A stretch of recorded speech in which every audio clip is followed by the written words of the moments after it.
रोज गाली दी जाती है, रोज बेइज्जत किया जाता है, रोज जलील किया जाता है, रोज रुस्वा किया जाता है। कोई रात ऐसी नहीं है जहां पर उस किसी बेटे की मां बेचैनी से करवटें ले लेकर अपनी रात नहीं गुजार देती फजर की अज़ान तक कि मेरा बेटा दूर है, कहीं जिंदा है या कुछ हो गया है।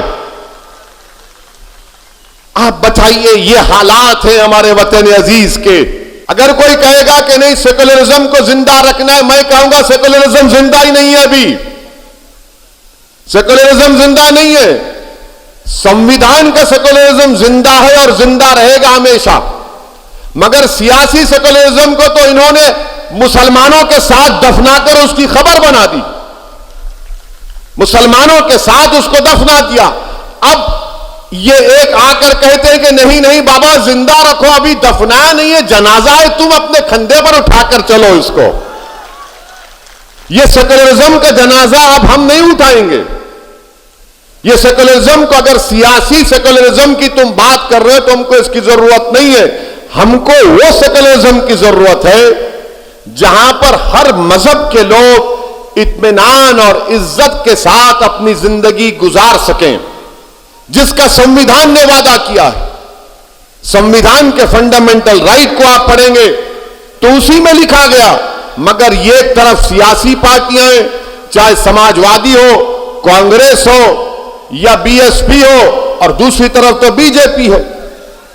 इनके पास, अरे भाई इतना लंबा हो और तुम कितना लंबा होगे, बैठ। ये हमारे अब्बा की गलती, इतने लंबे हो गए, वरना नहीं थे हम।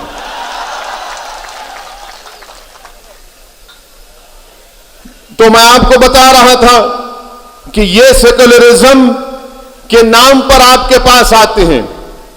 अच्छा, अब समाजवादी पार्टी क्या कर रही है?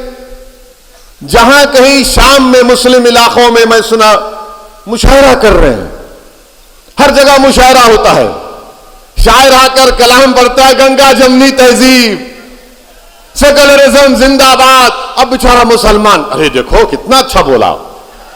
मगर जब मुसलमान मुशायरे के बाहर निकलता है, अपने घर को जाता है, तो रास्ते में कोई उसको गाली देता है, ए मुल्ला कहां जा रहा है।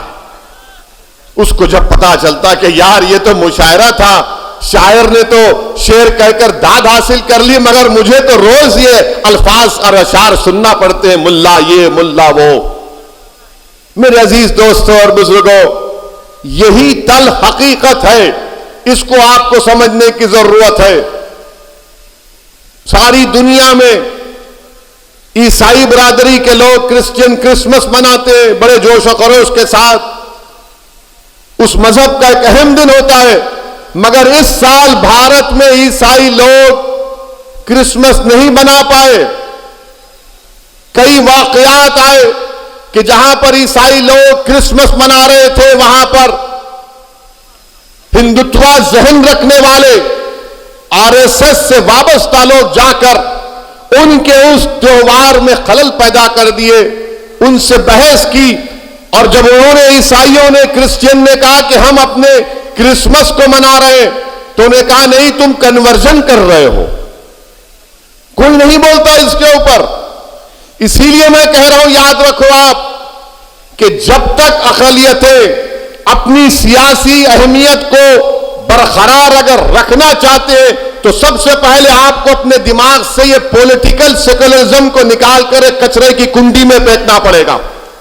जिस दिन आप ये पॉलिटिकल सेकुलरिज्म को भूल जाएंगे तो सच्चाई आपके सामने आ जाएगी। क्या बात है कि कोई पंजाब में जाकर सिखों के खिलाफ बोल सकता है? कोई पंजाब में जाकर सिखों के खिलाफ बोल सकता है? नहीं बोल सकता ना, क्योंकि सिखों को मालूम कि हमारी गीरत की कीमत क्या है। मगर हमको क्या मालूम? नहीं, सेकुलरिज्म, सियासी सेकुलर जिंदा रखना है। किसी ने सुनहरे गुरुद्वारा में जाकर बेअदबी की तो सिखों की गीरत जाग गई। मगर यहां पर क्या हो रहा है? रोज गाली दी जाती है, रोज बेइज्जत किया जाता है, रोज जलील किया जाता है, रोज रुस्वा किया जाता है। कोई रात ऐसी नहीं है जहां पर उस किसी बेटे की मां बेचैनी से करवटें ले लेकर अपनी रात नहीं गुजार देती फजर की अज़ा तक कि मेरा बेटा दूर है, कहीं जिंदा है या कुछ हो गया है। आप बताइए, ये हालात है हमारे वतन अजीज के, ये हालात है हमारे वतन अजीज के।